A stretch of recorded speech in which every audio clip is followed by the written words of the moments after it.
Growing up, the people that I saw as a leader were the ones that had titles: a president, a mayor, a boss, a principal. The average person wasn't someone that I guess I considered to be a great leader. And my viewpoint was just that you had to have authority and be in these higher level positions. But this viewpoint has shifted. Now I believe that everyone can be a great leader, even if they don't even know it. It doesn't mean you have to lead an entire country, but if you are able to help and guide just one person, then you are already a better leader than you think. Before my shift in viewpoint, I was unsure of where I stood as a leader, and I would get asked quite often, actually, if I thought I was a leader. And my answer would always be, yes, I think that on the volleyball court, I am definitely a leader. And now I've begun to wonder and question and dig into why I limited my leadership abilities to only on the volleyball court. And I think that it's because off of the court, it's not the same type of leadership. So I wasn't able to understand and differentiate that there are different forms of leadership. I had never considered how simple things such as asking and deciding where my friends and I were going to go out to eat dinner, making sure that all members of a school project were getting their parts done in time and done well, and then also holding myself to the goals and standards that I had set are all examples of my leadership abilities.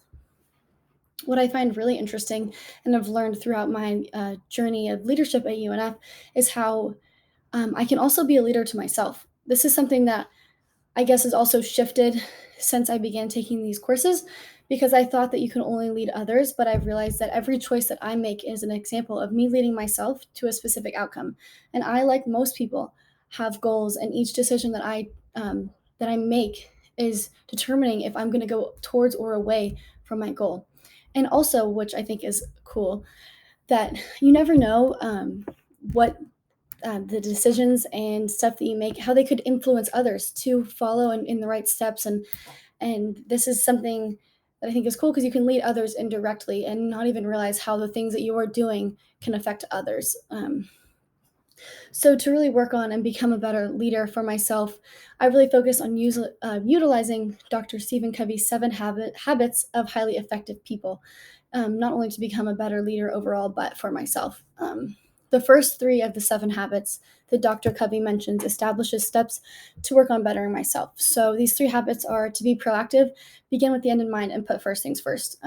In terms of proactivity, this is something that I really take pride in. Because it creates a general outline for the choices that I'll be making, the things that I'll be doing. So um, I figure out what I have to do when I have to do it, and then I hold myself accountable by making these conscious choices and efforts to get these things done when I say and get them done well. And then next, I establish my goal by answering Dr. Covey's question of what does success look like to me. So I figured out how, like, what does it look like, and then how will I get there? And then these steps involve like how I will do well in school, how I make time for myself, for my friends, and of course to have fun along the way. And this is possible because of these proactive steps that I have already previously talked about and taken.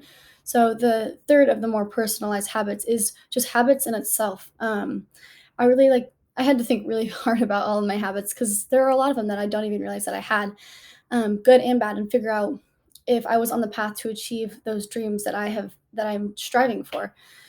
And I had more habits than I would like to admit that were not getting me to my dream or getting me there as quickly as I could or effectively as I could.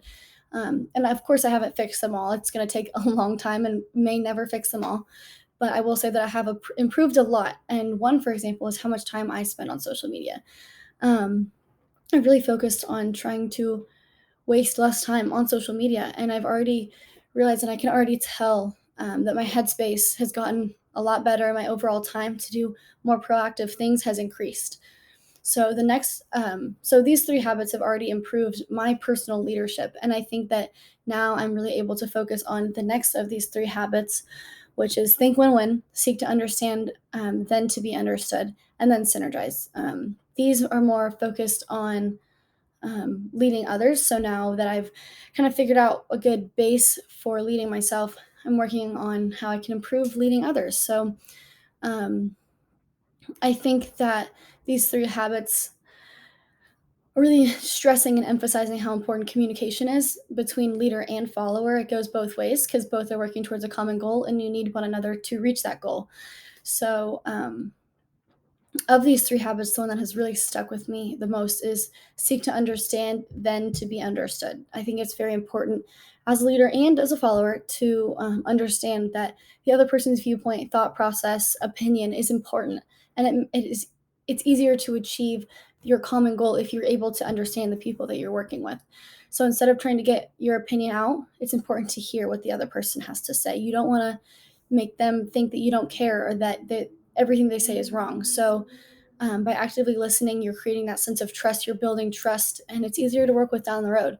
So I think that this is something that I definitely have worked on. And I definitely have a long way to go before I'm there. But I think that every day by making like the conscious effort to work on listening to what the other person has to say, and instead of trying to get them to see only my way and not seeing theirs, it's a big step towards my leadership abilities.